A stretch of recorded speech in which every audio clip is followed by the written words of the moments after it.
Pablo, is this where, incorporating AI is going to really kind of take us to the next level? Can you touch a little bit about, AI? It's kind of a buzzword, but to be able to go back and analyze the data without us going through all spreadsheets and getting a headache and having a tool that's doing it real time all the time, I mean, that excites me so much. So would this be a good case where, we would get that, additional confidence through that AI?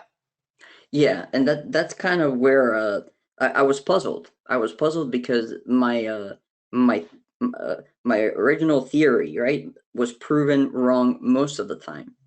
So, you know, something just was not right. I think I need additional help in finding patterns. So that's where the whole artificial intelligence comes from. And don't let that name fool you. It's really just a bunch of math, right? Artificial intelligence is very high order math that But it's models. massive, consistently working in the background. Yeah, of course. Yeah. So it's always running. It's a math. It's a continuously running mathematical model that represents a human brain. It's called a neural network. At least that's the type of artificial intelligence that I thought would be best for this. So imagine if you took a human brain from birth and all you taught it were all of these uh, different unusual options activity events that we've seen going back to the start of 2016. That's all it knows.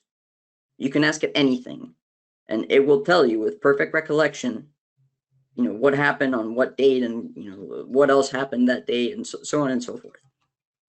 So that's kind of where we're going towards, so that it can make better predictions, with better confidence, if you will, or at least provide a confidence percentage of direction.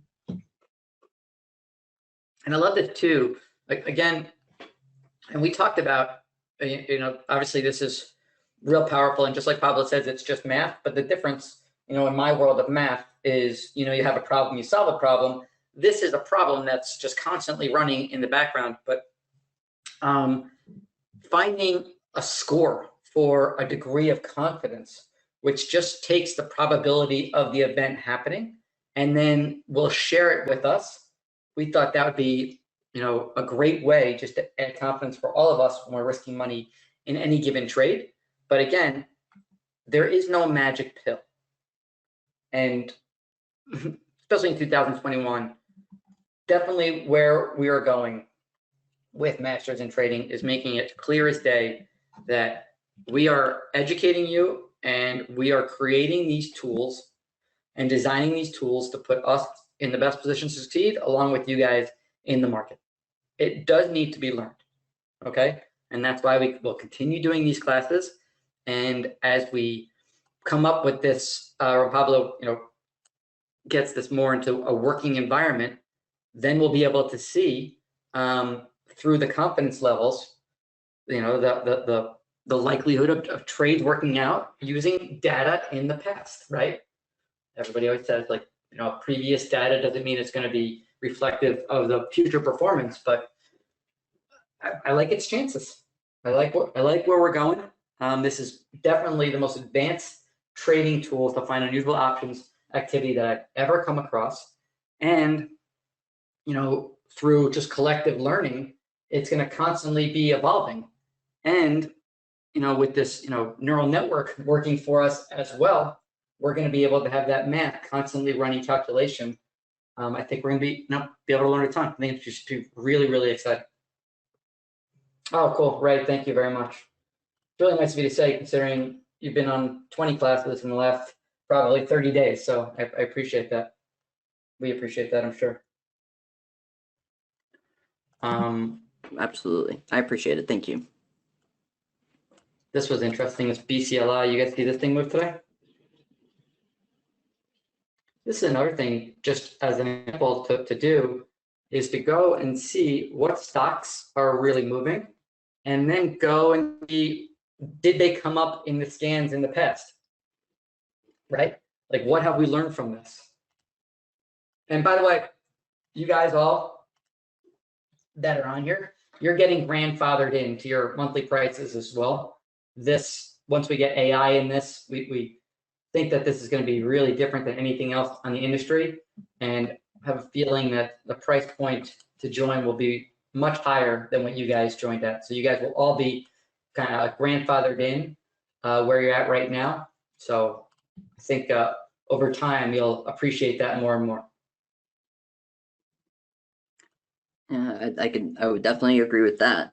This is a perfect example of where a code D would have failed me, right? No out of the money calls. I would have placed a bullish bet on that name and would have lost. Just looking at this, nothing else. Just looking at that, nothing else. So Pablo, I remember you telling me, didn't you open up an account just to trade these? You opened an account just to trade these and bet. I did. So this was cool. Kind of Pablo was telling me, and I'll let you finish the story, but was talking about opening an account just to take a whole bunch of these trades. When you, no, not a simulator, like you did it with a live account, right? Yeah, it's real money. And did you, in that account when you were testing it, what was your feelings about outrights, guessing calls or puts versus doing a straddle or a strangle? Just before you answer that, guys, straddle or strangle is taking both sides of the trade. So you don't care if it goes up or down, you just want movement. And obviously if you just buy calls, you want it to go higher, you buy puts, you want it to go lower. But can you kind of touch on what you learned from doing that, and good or bad, share some of the, whatever you're comfortable with? Here's the funny part. The more confident I got on direction, like this, I'm onto these guys. This is still going to be an upside move. This is going to be such a big rally, and it was precisely in those where I got the most disappointment. Like this again would have been a perfect example. I didn't trade this name to the upside, the BCLI, but so that was one lesson. Lesson number one. Lesson number two is if you see a name clustering up, and by clustering up, it's Jonathan alluded to it, and we've alluded to it, is when we have a bunch of entries grouped together, especially if you see them, across the 4 different categories, or more than 2. I would just go for a straddle or a strangle. If you can get a good price on that and some time, those have been the real winners, at least in my account. And one of the, I would say the priority for you guys in, the next big version release would be to get what we're going to refer to right now as a dashboard. And the dashboard is going to tell us, like, okay, what names are we seeing on here most often? So we don't have to continue kind of going through each one of these searches. And so I would assume, CAN for sure would definitely be up there. This thing comes up every single day. Also, guys, Keith, great comment. All of you guys, please, paper trade. And just for reference, when Pablo says that he was trading live money, he was trading live money for him to care. He wasn't trading live money that he cares about. Like it wasn't his normal trade size. It was, all right, I don't want a paper trade. I want a little bit of action, so I don't mind risking a couple of $100. Like, to me, in my world, I consider that paper trading too, just because I want the action. But paper trade, prove to yourself that you could return on your account, whether it's paper or super, super small, before you risk money that you care about. Lots of questions. Let me just, Pablo, do you have anything to add while I just go through these questions? Oh, cool. Chip. Sorry. Yeah, just a lot of, there's been a lot of back and forth, a lot of positive comments, really. Some people have asked questions, but I think that they've been getting answered as you've gone along.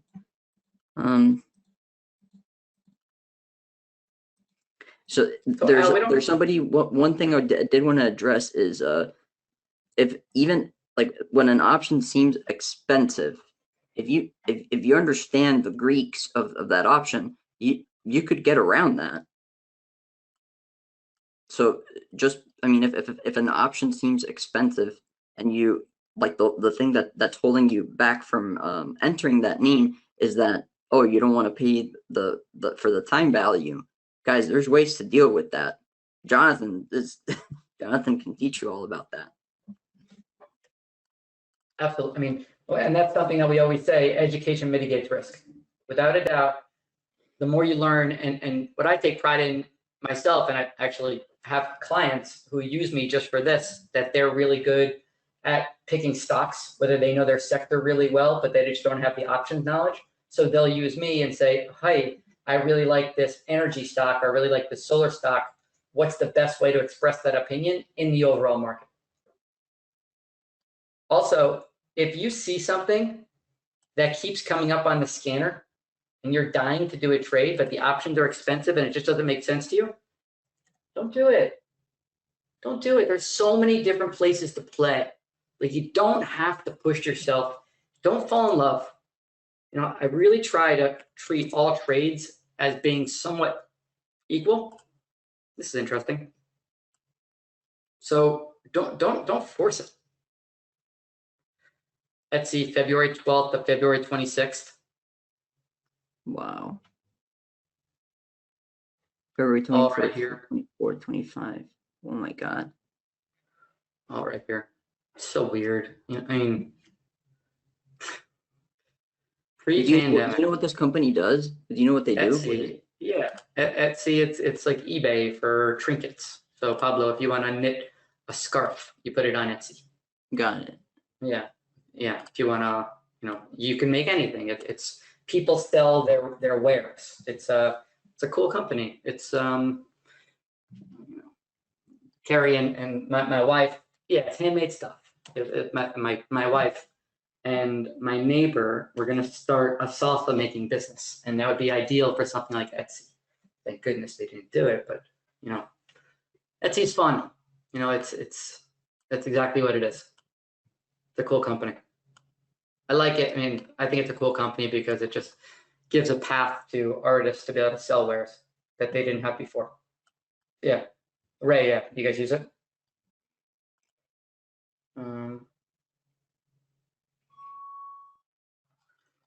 Well, I want to point out the F on February 21st, letting you know, hey guys, UAE is not in these options. right. Which we're good. We're good. We're still live. They're not going to expire. Okay. All right. Cool. Code D. So for Etsy with code D, the bias is down. Again, what this is really going to show us, guys, we have, in my mind, these aren't proved out yet. And Pablo, I don't know if you see them differently. You've been. I agree 100%. They're not. So this, again, this is inning, you know, one, maybe, you know, there's 2 outs in the first inning, almost to inning 2, but we're following the data. I think we should wait until the AI is really kicking. So right now, I would embrace the educational side of unusual option activity. I try to pound you guys with education, because I want you to go through it. I'm definitely going to make sure that we send out the solar coaching class to all you guys that we had 2 weeks ago. I think that'll be really valuable to show you how we looked at TAN and how we found FSLR. But Big Kerte, I'm sorry for pronouncing your name wrong, which I'm sure I did. Watch it. I'm not sure yet. That's, you know, Pablo's first thought is that, you know, maybe it's more bullish than bearish. But if anything, I would err on the side of using this stuff as straddles and strangles. So if we look at Etsy,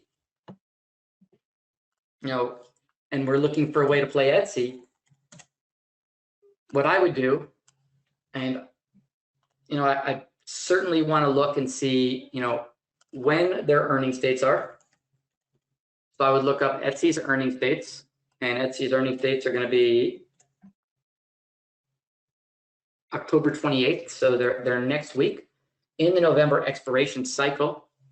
And then I would want to see how much it likes to move post earnings.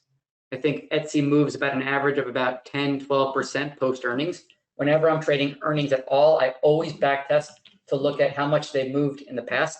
So if it's moved 10-12%, the straddle, without even looking at the straddle, should be at least 12%. So the straddle is Wow. about 17%, 18%. I don't think it's cheap. I think we could do better. I mean, I do like the fact that it showed up, but it's one day. If it starts doing this and showing up back to back to back to back days, and we start to see real big unusual options activity, well, maybe, if the volatility is still hanging around these, the trade looks a little bit better. But for right now, me personally, I think we could do better. And again, just so you guys are aware, Pablo and I share our favorite trades. And our favorite trades for the unusual option activity that we shared, IMGN, HOG, and FSLR. Okay, so make sure if you're not part of the membership, probably want to be part of the membership just to get those trades. Okay, yeah, right. Fissler's doing great. HOG's doing really good as well. We've had a whole bunch of good trades, UA trades. GME is a recent one that completely blew my mind. That thing is epic. That thing is. We got in the beginning on the short squeeze. Yeah, I covered that about $7 ago. Even with the NLS, it's just nonstop. I'm kicking myself for not holding, but I'm completely out of GME already. Well, that's awesome. And GME was really cool because GME never stopped. GME, there was one of these names. Let me corny and just say the game never stopped. That it was like, damn, look, August 31st, September 1st, September 2nd, September 3rd, September 4th, September 8th, September 9th. Right? It was, and look, I circled them back there. It was all of these. And that was, all the way back here. Pretty cool. Sonos, I love my Sonos. There's no unusual option activity, but I love Sonos. I've done very well in game. Got it from, oh, cool, man. Shazad, nice. Got it from the YouTube video. Love that. So that's usually we do like 60 minutes for these classes. Definitely wanted to stay on because I was having a lot of fun. We were having a lot of fun, and it seemed like I was getting a good feel from all the questions coming in. It seemed like you guys were getting good benefit. Was this cool? You guys happy? I'm pretty happy with today's session. Good, good. I'm going to do 2 more things because I said I would. Keith has a scalping gamma question for us. Pay attention. If you're not paying attention, this would be the time. Let me just get the scalping gamma question. Pablo's going to be surprised that I'm not going to use Excel for this. One sec.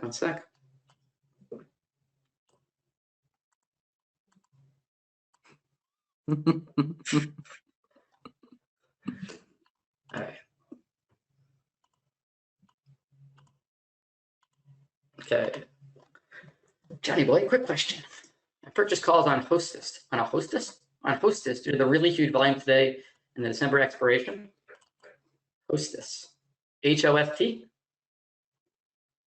that what it is? Nope. What's Hostess? Twink? It is. Oh, Twinkie, that's cute. Didn't they sell Twinkie?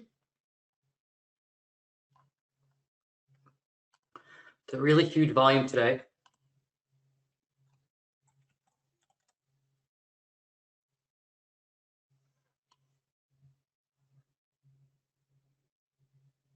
On the December expiration, so that would be in the implied versus historical or the open interest. Sorry, on the open interest side.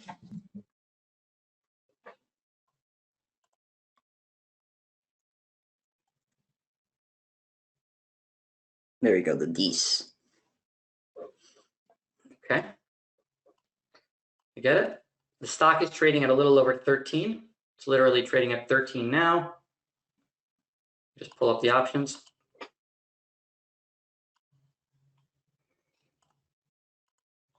My question is, your illustrations on gamma scalping with regards to first buying calls, then selling shares short. Your examples always had the long call being in the money when you started to do the scalping or shorting of the shares. You mentioned something today in the Options Week Ahead class. Someone asked a question about if it's okay to sell the underlying shares short, even though the long call is not in the money. No, it's not. So scalping gamma, guys, if you're long,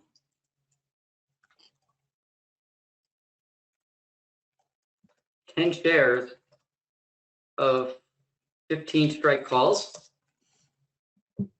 you're long 1,000 shares from 15.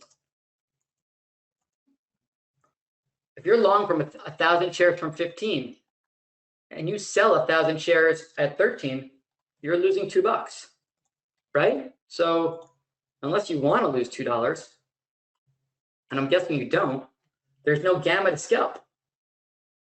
If the stock is trading, if stock is at 17, then you can scalp gamma. You could sell, 500 shares at 17. Now your new position is long 10 calls from 15 and short 500 shares from 17.